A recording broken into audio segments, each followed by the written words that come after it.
Hello students. तो आज हम पढ़ेंगे संज्ञा के भेद पार्ट 2 में। बट पार्ट 1 में हमने पहले पढ़ा था कि संज्ञा क्या होती है। तो संज्ञा किसी व्यक्ति, वस्तु, स्थान, प्राणी और भाव आदि के नाम को संज्ञा कहते हैं। इसको डिटेल में आप पार्ट 1 में देख सकते हैं। तो अब हम पढ़ेंगे संज्ञा के भेद।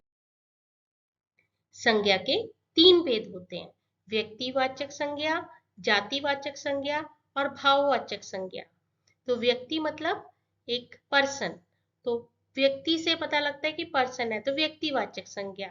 जातिवाचक मतलब उसकी क्या जाति है उससे पता चलेगा। भाव मतलब फीलिंग्स। तो अब हम इसे डिटेल करते हैं। पहला है व्यक्तिवाचक संज्ञा।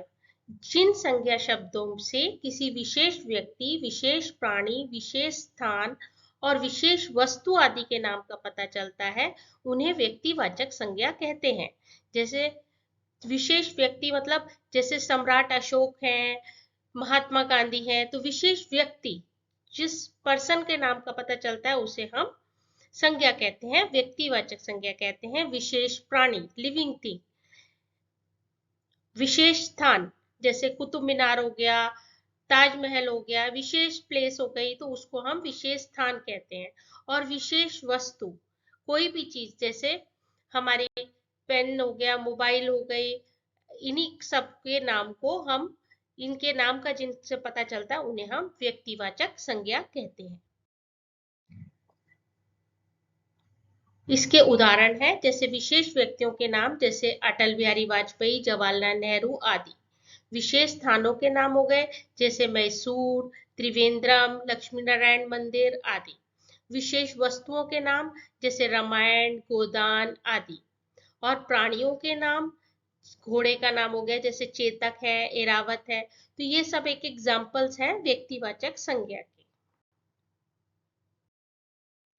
नेक्स्ट है जातिवाचक संज्ञा। जिन संज्ञा शब्दों से एक ही प्रकार के प्राणियों, वस्तुओं और स्थानों आदि का पता चलता है उन्हें जातिवाचक संज्ञा कहते हैं। जैसे गाय, गाय नाम है लेकिन जानवर का नाम है, तो इसलिए वो जाति हो गई, जानवर एक की प्रजाति हो गई, तो इसलिए इसको जातिवाचक संज्ञा कहते हैं। अध्यापक, अध्यापक टीचर हो गए, लेकिन टीचर में बहुत सारे टीचर्स के नाम आ जाते हैं, तो इसलिए वो जाति हो गई टीचर। नदी, रिवर, बहुत सारे नाम होते हैं रिवर के, अलग अलग नाम, इसलिए हम उसको जातिवाचक संज्ञा कहते हैं। जैसे कि इसके कुछ एग्जाम्पल देखिए। प्राणी, प्राणी में मछली, गधा, चींटी, लड़की, आदमी, नारी, घोड़ा, हाथी आदि जो है प्राणी, ये जातिवाचक संज्ञा है, क्योंकि ये सभी एक जीते जागते चीजें हैं, जो लिविंग थिंग्स हैं, प्राण है जिनके अंदर। स्थान, स्थान जैसे बाजार है, अलग अलग नाम होते हैं बाजारों के, नगर, गली, देश, पहाड़, बहुत से पहाड़ होते हैं, नदियां, बहुत सी नदियां होती हैं, दुकान, स्टेशन आदि, वो स्थान हो गए। तो वो जाति में आ जाते हैं, कौन सी जाति से बिलोंग करते हैं। ठीक है। वस्तु, चांदी, जूता, तेल, स्कूटर, सब्जी, आटा, खिड़की, कमीज आदि, ये सभी जो है ये जातिवाचक संज्ञा होती हैं, क्योंकि बहुत तरह के जूते होते हैं, बहुत तरह के तेल, मस्टर्ड ऑयल हो गया, ओलिव ऑयल हो गया, आपका देसी घी हो गया, ये सब बहुत सारे होते हैं, तो इसलिए हम इसको जातिवाचक बोलते हैं। सब्जियों के नाम जैसे बहुत से तरीके की सब्जियां होती हैं, आलू, खीरा, गाजर, मूली, तो इस तरीके से जिन चीजों के बहुत सारे नाम होते हैं उसमें हम उसको हम जातिवाचक संज्ञा कहते हैं। सब्जी एक होती है और सब्जी के बहुत सारे पार्ट्स होते हैं, इसलिए हम उसे जातिवाचक संज्ञा कहते हैं। नेक्स्ट है भाववाचक संज्ञा। जिन संज्ञा शब्दों से किसी प्राणी या वस्तु की स्थिति, भाव और दशा आदि का पता चलता है उन्हें भाववाचक संज्ञा कहते हैं। जैसे किसी की फीलिंग्स का पता चलता है, किसी वस्तु की स्थिति, क्या कंडीशन है उसकी, उसका पता चलता है, उसको हम भाववाचक संज्ञा कहते हैं। जैसे सत्य, मिथ्या, बचपन, बुढ़ापा, मानवता, हिंसा, भाईचारा, मित्रता, सर्दी, गर्मी, खुशी आदि। मतलब जैसे अब आप सोचोगे बचपन, बचपन क्यों आया भाववाचक में।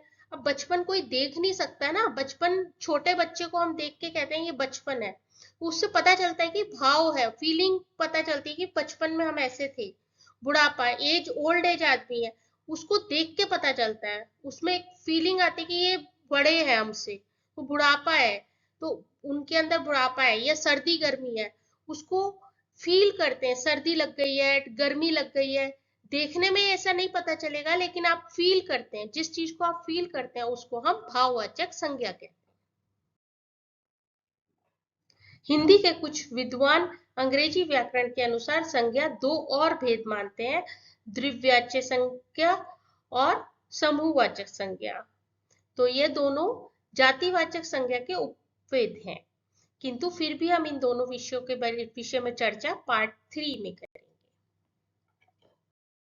आशा है आपको संज्ञा के भेद समझ में आए होंगे, और आगे के 2 भेदों को जानने के लिए पार्ट 3 जरूर देखें। चैनल को लाइक करना, सब्सक्राइब करना और शेयर करना ना भूलें। धन्यवाद।